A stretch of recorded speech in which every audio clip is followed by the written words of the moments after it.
안녕하십니까. 현안 읽어 주는 남자 박주민입니다. 오늘은 최근에 이야기되고 있는 법관 탄핵에 대해서 한번 살펴보도록 하겠습니다. 얼마 전이었죠. 전국 법관 대표회의에서 사법농단이 징계 절차뿐만 아니라 탄핵이 같이 고려해야 될 중대한 헌법 위반 행위임을 인식한다라는 결의를 한 바가 있습니다. 그래서 이제 법관 탄핵에 대한 공의 국회로 넘어오게 됐는데요. 이 과정에서 법관 탄핵을 둘러싸고 많은 논쟁이 벌어지고 있는 상황입니다. 반대하시는 분들의 논거에 대해서 몇 가지 살펴보고요. 탄핵 요건 같은 것에 대해서도 한번 간단하게 살펴보는 것으로 하겠습니다.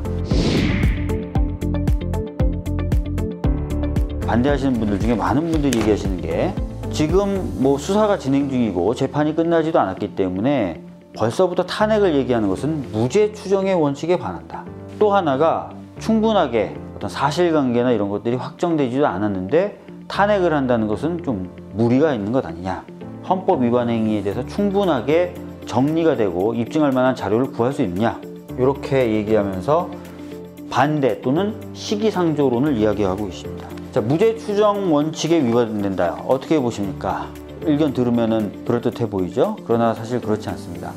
탄핵이라고 하는 것은요, 위법한 행위를 했느냐 여부만 따지는 것이 아니라요, 위헌적 행위를 했느냐 여부도 따지게 됩니다. 무죄 추정의 원칙이라는 것은 이 부분에 적용이 되는 거예요. 그렇기 때문에 지금 위헌성 시비, 분명히 아까 말씀드렸던 대로 전국법관대표회의도 헌법 위반 사항이다라고 얘기했잖아요.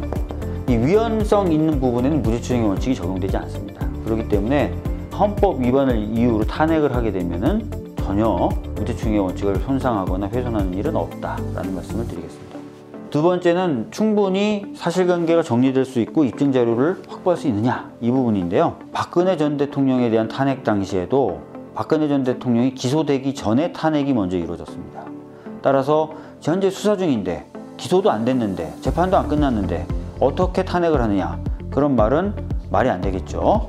그리고 지금까지 15번의 탄핵소추안이 발의된 적이 있는데요. 탄핵소추 내용들을 좀 꼼꼼히 보면요, 아주 확정적인 증거 자료나 이런 것들을 구비해서 탄핵한 경우는 거의 없습니다. 박근혜 전 대통령에 대한 탄핵의 경우에도요, 공소장이 첨부가 됐는데 그 공소장은 박근혜 전 대통령에 대한 공소장이 아니라 관련인들의 공소장을 첨부한 겁니다. 그리고 우리가 아픈 기억을 갖고 있는 노무현 전 대통령님에 대한 탄핵의 경우에도요, 언론 기사와 수사기관의 중간 수사 브리핑 자료를 첨부해서 탄핵을 합니다.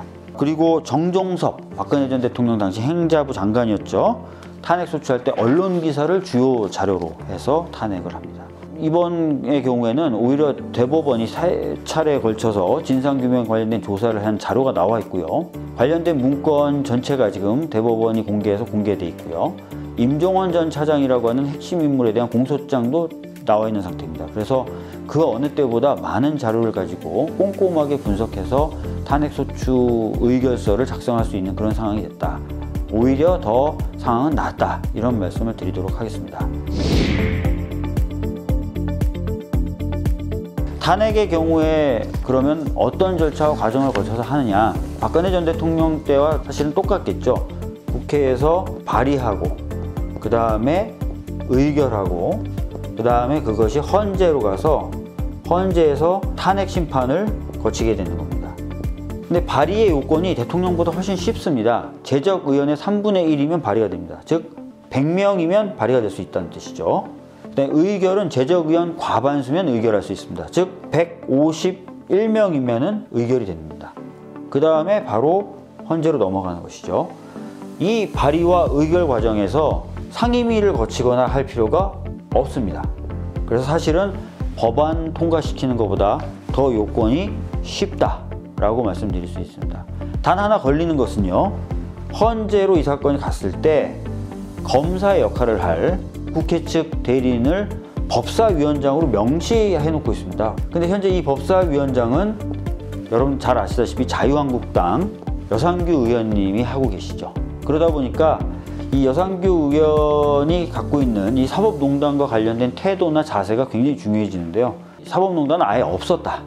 법원은 아무 잘못 없다. 라는 스탠스여서 답답한 것은 사실입니다. 그러나 국회가 이렇게 의결을 한 것을 부여받아서 하는 임무이기 때문에 방기하기가 어렵다. 정치적으로. 두 번째는 헌법재판소는요, 탄핵된 판사나 또는 반대로 여상규 위원장이 뭔가 하는 것과 상관없이 직권으로 사실조사를 할 수 있는 권한을 갖고 있습니다. 그래서 직권조사가 가능하기 때문에 충분히 커버가 가능하다라고 보고 있습니다.